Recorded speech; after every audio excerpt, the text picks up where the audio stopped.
So I do spend a lot of time having some quite in-depth conversations with women about let's pivot and piggyback where your skills and expertise are now. Those are the things that people are crying out for out there. All you then need to do is to get your head around the business development and the marketing. Hey guys, it's Matt Haycox here for another Lockdown Corona podcast special. As you can see, I've been wearing my hat more and more over the last few days, so you will all have to continue to excuse me lowering the image tone of these conversations. But today I'm here with Ali Miles-Jenkins.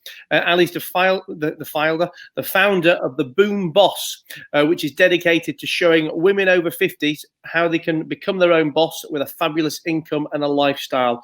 Ali's a trainer. She graduated with a degree in German and business studies. She spent years in the education and marketing sector before entering learning and development industry. And up to date, she's helped nearly 55,000 people with business management and personal development all over the world. So, Ali, thanks a lot for being here. I'm looking forward to what very much what you've got to say, and also it's particularly interesting to me because a lot of my audience send me questions, from all age brackets, but particularly saying, look, I'm over this age. Am I too old to start a business? I feel I'm too old to start a business, or I'm too young. People aren't going to take me seriously. So I'm sure that's something we're going to talk about as well. But looking forward to hearing all your other top tips. Yeah, okay. Absolutely. I mean, age is no barrier. Whatever age you are, you can start a business. We've all heard, haven't we, of the extreme one end of the spectrum where, kids have started businesses at 12, 14 years of age, and that's completely changed the future direction of their lives. And, for me, I'm helping women specifically over 50. And in my group, I've got a group of over 6,000 women over 50 at the moment. The age range is something like kind of 49, 50, so on the cusp of 50, up to, I suppose, about 65, 66. And those women can be at any stage of their business journey, but the vast majority of them are reinventing and reinvigorating themselves because they've got to 50 and that's become a pivotal moment in their life, really. What tends to kind of create a customer for you, or create a student for you? Is it normally, let's say, like a monumental life event, whether that's kids leaving home or getting divorced, or I mean, are these people who've normally been in a job and just woken up one day and thought, what, that's not for me. I want to go and break out on my own.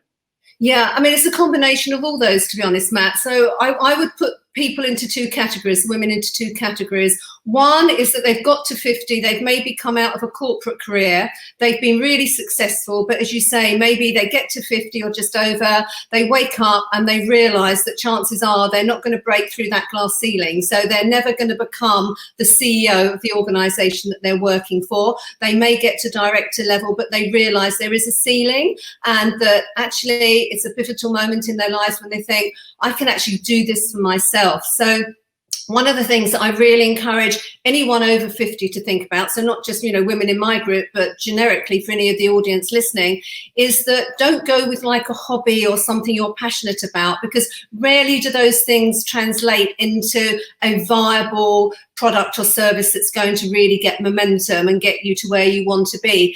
When you get to 50 or more, you've got all these skills, expertise, experience, and knowledge. These are all things that people want. So I'm very much about setting up an expert-based business. So using skills, experience, expertise, and knowledge that people out there are crying out for. So on the one hand, we've got the women, going back to your question, who have come from like that corporate side of things, and maybe they've got a good pension, they've got quite a good supporting income.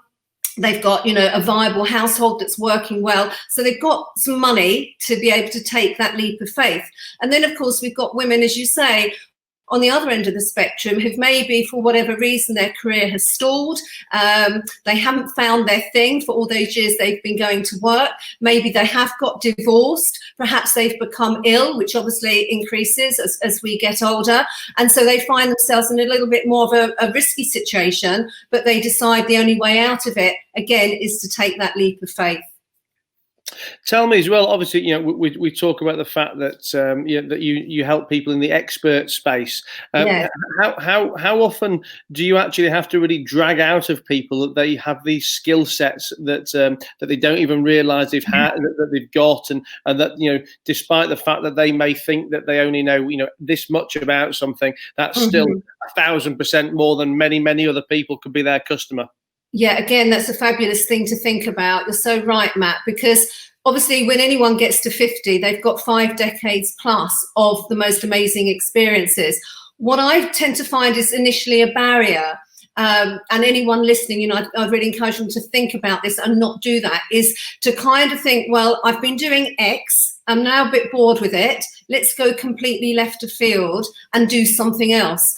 And it's first of all pivoting them back to think, no, you've got to go. It's what I call my SEEK model: skills, experience, expertise, and knowledge. When you start a business, obviously, if you haven't run one before, it's a huge unknown. So many different things that you've got to get your head around. And the last thing you want to do is to go back to maybe a hobby that you enjoyed when you were 22.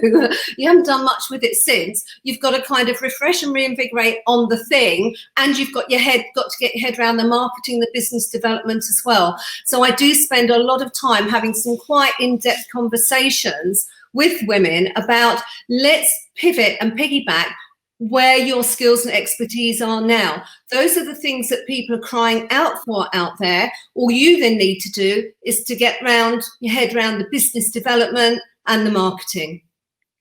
And what kind of pieces of advice do you give people when they're actually first starting in business? Like so for example, often when I talk to people who are trying to start, when we say let's call it expert based, to keep it in line with what we're talking about. I mean, I've had people jumping on my Instagram lives over the last couple of days saying that they like to start a car valeting business, for example. And, it's still expertise in their space, if you like. But one of the things I always talk to them about is the fact that I think anyone starting a new business, a skill set based business, completely overcomplicates the whole process. And I would say there's probably very few businesses where you don't already have your first 10 customers in your telephone already. Yes. And I say your telephone, whether that's on your Facebook friend or your Twitter follower or in your WhatsApp. But like for this car washer, he knows plenty of people who need their car washing, or the friend of a friend who needs their car washing. And I think within reason, you can apply that logic to pretty much everything. And people really overcomplicate how hard it is to actually get going once you've got the confidence. Yes, I think that's absolutely right. And I think the other thing they do is they start to invest in things that in the initial stages they really don't need.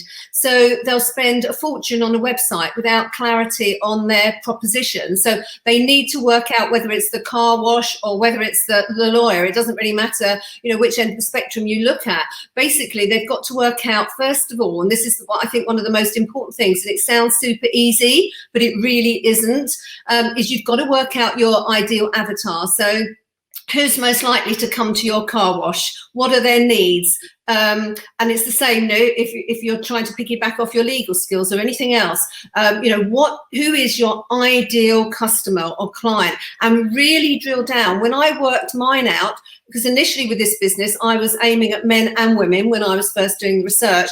I probably spent 2 or 3 months on and off thinking about it while I was doing other things. Who will be my ideal clients? And then you write almost like a storyboard about them. And you do that before you go off and think about websites and business cards and all the things, expensive branding, all the things you really don't need in those early days. And then once you've thought about your ideal client or customer, you've also got to think about what kind of niche am I going to be in? So where will those people be? So it's ideal customer and niche. And those are the two things. And the other thing I would say, which means that they can get a business off the ground in a relatively low key, low risk and cost effective way initially, is just to test it. Don't, as I say, spend lots of money on things you don't need because you haven't actually yet tested your base. So you build your base, get the fundamentals out there, clarity on what you're doing, for whom, etc., and how, and then you test it. run almost like, if in manufacturing, you'd say it's a prototype. Let's put something together, see if it works. It's exactly the same principle when you're setting up an expert-based business. And then you can refine. And I always say to women, imagine you're back at school in the chemistry lab and you're putting a few ingredients together and you're seeing what works and what doesn't. That's what we do with starting a business. And how have you found things during the COVID situation? Have you found there's been more people looking to start businesses now because they've either lost their existing jobs and need another income, or just because they've been at home, realizing they've twiddled their thumbs too long and it's time to make things productive? Yes, I think for me and the women that I'm connecting with and the audience that I'm sort of engaging with at the moment, it's those who have had a reasonable job and they're really, really worried now that things are going to change. I think organizations generally and businesses, the bigger ones, are going to be shifting to remote working. Remote working has been working reasonably well for many, many different organizations. So I think that's something, and some people may want to do that. So they're thinking, well, if I'm going to be working from home anyway, why continue to work for these guys when I can set something up myself? Or they're just really, really worried that they won't have a job to go back to because everything's going to be kind of pruned down, slimlined, and they're starting to think in that way, what can I do? So we've certainly seen an increase in the interest. I think it's very important as well for people to understand that, I'm sure most of the skill set you teach, if not all of it, and the individual skill in general is going to be universally applicable, to everything they do in life, and not to have to think of having a wholesale change here. But if you realize you've got a monetizable skill and you learn the basics of sales and marketing and business development, these are going to help you in any area in life, whether that is to have a wholesale career change or just to be able to top up your income, with an extra few £100 a month if it's something that you enjoy. Yeah, exactly. So in that sense, you can have that kind of additional income stream whilst, my younger daughter, for example, at the moment, she's got a corporate job in the city, but she's also got her own little side hustle. And obviously she's grown up with me, so she's learned things along the way, and she's quite satisfactorily, combining those two things. I think something to stress is it comes down to really your willpower. Do you actually really want to do it? So are you motivated to do it? And are you willing to put in the effort? Because running a business, it isn't every day, a great day. You've got to put in the effort. You've got to ride the peaks and troughs and be quite tenacious. The other thing I would say is the one thing more than anything else you should invest in, more than learning about digital or tech or branding or business cards or, glossy websites that you don't need. The one thing you need to invest in more than anything else is your own self-development, because the stuff that you learn now, you will keep with you forever. You can pass on to your kids, friends, family. So when people are looking to start a business, I always say invest in learning the stuff that you need. I've been in business since 1990 and I've seen, the most fundamental changes. I survived 2 recessions and here we are potentially going into the 3rd. And on each of those times when I've had to really knuckle down, where I've spent the money is learning about how to do stuff myself.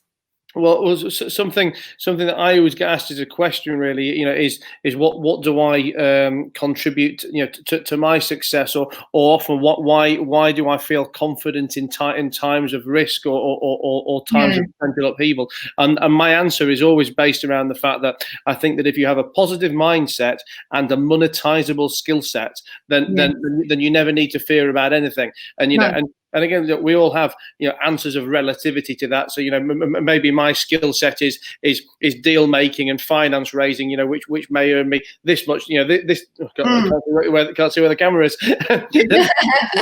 This level of income, and somebody else's skill set maybe being a gardener, but it's this level, or being a manicurist, or whatever it is. But as long as you've got a skill set that that other people will want to pay for, and you've got some ability to sell, and and the ability to put a smile on your face, then you are going to survive every recession. No, that's absolutely true. Totally agree with you, Matt.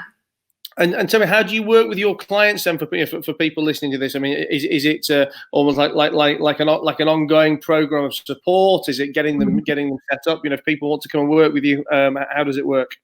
Well, we've got women at all different ends of the success path, really, and everything in between. So we've got women starting off So we have startup programs for them, coaching, mentoring, and so on. And at the other extreme, we've got women who are already turning over, several 100,000, and then people in between. I think one of the goals that a lot of the women have is to reach six figures. I think, in our world, everyone talks about having a six-figure business. And so I've developed a success path from kind of naught. You haven't even got an idea yet, but you want to do something, up to you're turning over that six figures and you want to go beyond. And so we've got programs, we've got private membership, online mentoring, coaching, obviously at the moment, online training. And also I found for the women over 50, they do love getting together with women just like them. So they like coming to events. So under normal scenarios, we run a lot of events throughout the UK every year. And that forms a community basis to it as well, which is fantastic. Well, I was about to say that community aspect of having people who are in the same shoes as you to share problems, share solutions with is completely invaluable. Yeah, absolutely, because everyone struggles on their own at times with things, and it's really nice just to connect. And people, are so generous with their help and support. So, we have got a fabulous community. It's online, but as I say, we run events as well, and people connect, and it's great when they then actually meet each other. Well, how can people find out about you, Ali? I'm sure there's plenty of people listening to this who want to come and absorb more of your advice and maybe even take you on as a customer or vice versa. So where can we find you? Okay, so they can head on over to my website, which is www.theboomboss.com, or they can go onto Facebook and search for Boom Boss Expert Women in Business, which is our big online community. That's where our sort of 6,000 women congregate. So they then have to answer 3 questions just to show me that they're serious about wanting to be part of this community and they want to start or grow a business. They answer 3 questions and then they're in, and then they get access to the community, and I'm in there often with sort of free tips and advice and lives and so on. And that's really then the start of their journey, as I say, whether they haven't got an idea yet or they've already got quite a successful business, but they'd like to learn more. Fantastic. Well, listen, I'm sure there's going to be many people looking you up after this, Ali. It's been great to talk to you, and some, I guess, real simple, practical, pragmatic advice that that makes all the difference in this time. It's been really nice coming on your show, Matt. Thanks, Ali. Take care. Thanks. Bye for now. Bye. Bye.